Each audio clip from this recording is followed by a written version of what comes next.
Dans les précédents chapitres de notre aventure, nous avions découvert un gros foreshadowing sur Nami, que l'arc de Wano Kuni a été teasé depuis le début et que le personnage de Rob Lucci nous a été présenté pour la première fois au chapitre 79.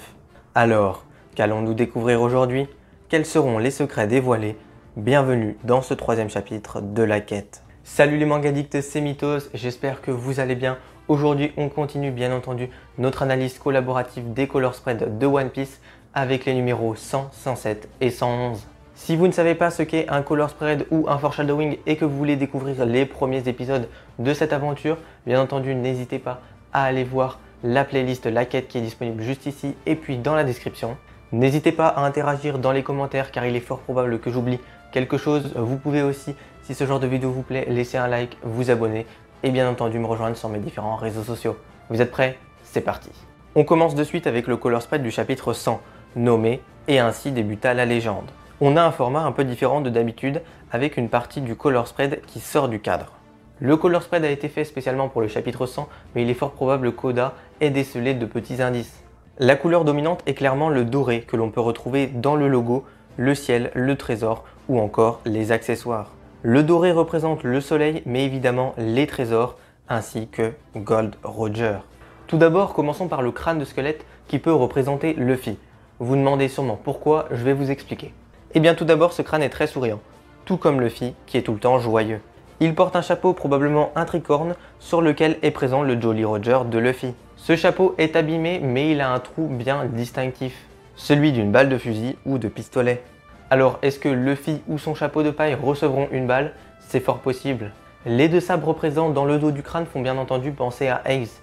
Mais non, pas le personnage Ace, je parle bien entendu du sabre de Gold Roger. Ce sabre possède une poignée jaune orangée avec des motifs en forme de losange, une garde en forme de dôme ainsi qu'un fin protège-main. De plus, les lames sont vraiment semblables. Quand on les compare, on a l'impression que ce sont les mêmes. Les sabres sont identiques à l'exception de la garde d'Ace qui est plutôt arrondie. Or, Ace est montré pour la première fois dans le flashback à Wano Kuni au chapitre 966. Alors, est-ce un foreshadowing, une inspiration ou une simple coïncidence? Je vous laisse me mettre ça dans les commentaires. Cependant, il y a deux sabres. Est-ce juste pour la cohérence du Jolly Roger ou est-il possible qu'une lame identique à Ace nous soit présentée plus tard dans le manga? Peut-être qu'un même forgeron avait forgé Ace et une autre lame identique que nous découvrirons et qui appartient à un personnage emblématique de l'œuvre. Mais le crâne me fait également penser à l'île de la Ruche qui est mentionnée dans l'arc du Davy Backfight au chapitre 306 et qui apparaît pour la première fois au chapitre 925. Sur cette île, il y a un immense crâne dont on ne voit pas la bouche. Or, on sait que cette île a une importance capitale dans le monde de One Piece car elle est nommée l'île des pirates. Roxy Shebeck et son équipage y avaient installé leur quartier général, tout comme Teach aujourd'hui. Cette île cache sûrement quelque chose, peut-être dans sa bouche, comme nous le montre ce color spread.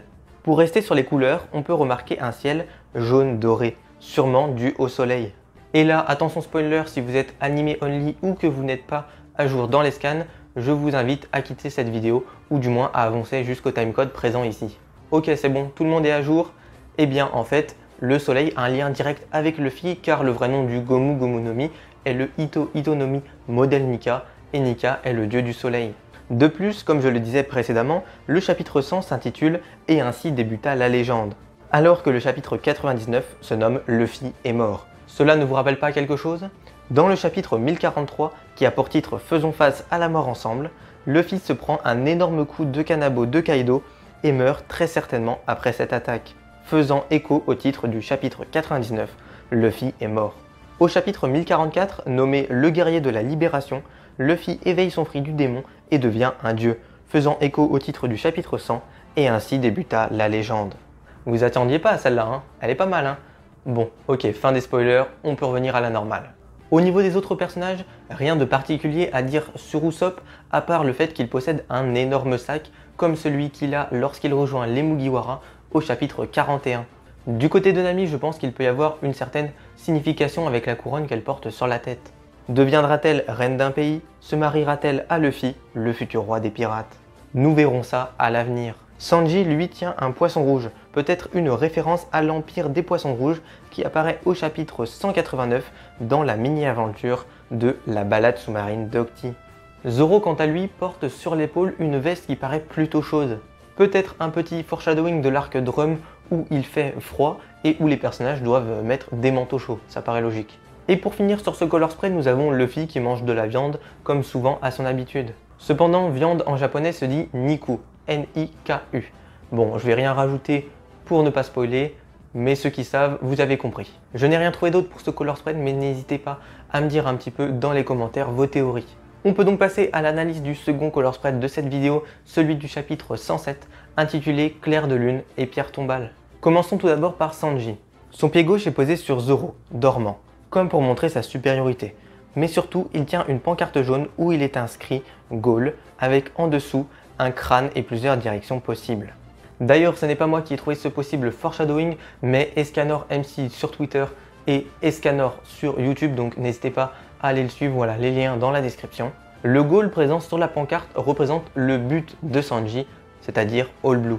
Le crâne avec les flèches fait référence à Rivers Mountain, où chaque flèche représente une direction différente et la plus grande représente Red Line. Alors, est-ce que All Blue a un lien direct avec Red Line? C'est fort possible.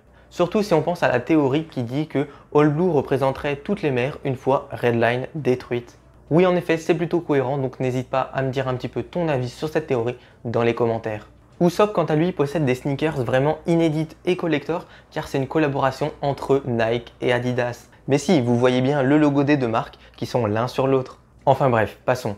Usopp est en train de dessiner avec des feutres et il tient une pancarte où c'est marqué Don't Funk, donc c'est-à-dire ne t'amuse pas. D'ailleurs, on retrouve le mot funk à plusieurs reprises dans l'œuvre, notamment avec l'épée Funkfried, les personnages de Kelly et Bobby Funk présents au Colisée de Dressrosa, ou le nom de la danse de Queen, la Queen's Funk Dance. Cependant, Don't Funk, donc ne t'amuse pas, peut être vu plutôt comme un conseil, un avertissement, mais à qui? Ça c'est une bonne question. À Usopp, à Sanji, à une chauve-souris comme on peut le voir donc sur cette pancarte, c'est en effet plutôt intriguant. Surtout que Don't Funk est directement lié à It's Funky qui se retrouve juste avant One Piece, donc dans le logo de cette color spread. C'est donc marqué It's Funky One Piece comme pour dire One Piece c'est génial. En effet, c'est génial. Cependant, deux lettres sont plus foncées, le K et le I. Alors, qu'est-ce que veut dire Ki en japonais? Ça signifie l'air. Alors, est-ce que Usopp a un lien avec l'air? Ça, c'est un mystère. La chouette se dit en japonais Fukuro, comme le hibou d'ailleurs. Donc, on peut peut-être faire un lien avec le personnage de Fukurokuju que l'on découvre à l'arc de Wano Kuni, mais je vois pas vraiment de lien avec ce personnage et ses animaux. Pour Zoro, rien à signaler car il dort juste comme d'habitude, donc voilà, rien de spécial. Nami, elle, est devant un miroir cassé et semble regarder Luffy. Ce miroir fait-il référence à l'arc de Whole Cake Island où Brûlé a le pouvoir de voyager entre les miroirs? Ou bien fait-il référence à Shanks et son Haki des rois qui abîme la matière? En effet, en japonais, miroir se dit Kagami et Shanks le roux se dit Akagami no Shanks. Donc il y a un petit lien, on peut pas le nier. Le lien auditif est très puissant et le fait que Shanks puisse possiblement détruire la matière avec son Haki des rois fait bien entendu une petite référence sympa avec le miroir cassé. Mais comme je le disais, Nami semble surveiller Luffy. Pourquoi? Ça c'est une bonne question. Il paraît fatigué ou ivre et est en train de boire un liquide dans une chope de bière. Donc mon verre à 45 degrés.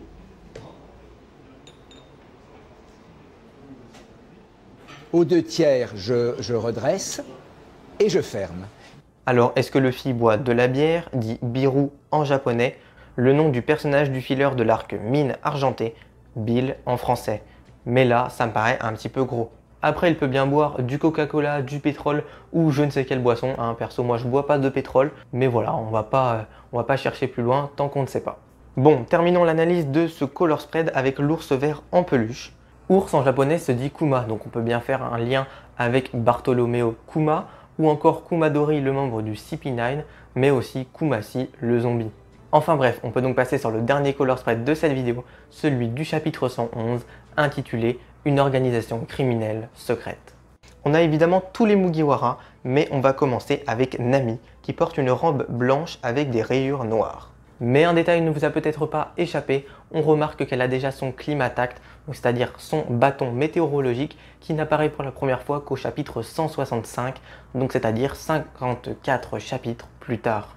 Elle porte également un pistolet dans les mains et il ressemble fortement à celui que le Kiryu utilise dans le chapitre 1. Du côté de Sanji, je ne vois pas grand chose de spécial à part le fait que son chapeau ressemble à un sous-marin. Zoro lui semble regarder la gargouille ou la lune, un possible lien avec Mihawk, son objectif à atteindre. Les ruines peuvent faire référence au château de Kuraigana ou Vimihawk, mais j'avoue que c'est un peu tiré par les cheveux. On va donc poursuivre avec Usopp afin de garder le meilleur pour la fin. Notre jeune Pipo est en train de regarder la lune avec les bras ouverts. La position de ses bras fait directement penser à God Usopp et sa célèbre posture à bras ouverts durant l'arc de Dressrosa. La lune, elle, peut faire référence à Ener qui est parti sur la lune durant sa mini-aventure. Or, Ener se considérait comme un dieu, alors qu'Usopp a été nommé God Usopp par ses admirateurs. Une opposition entre les deux personnages qui pourrait bien être liée si Ener réapparaît un jour dans le manga. Mais il est désormais temps de s'attaquer au gros de ce color spread, Luffy et le serpent. Ce fameux serpent peut faire référence à Nola, le serpent d'Eshandia, ou encore à Kurozomi Orochi de l'arc de Wano Kuni. Mais je pense surtout à Boa Hancock, car ce serpent ressemble fortement à un boa.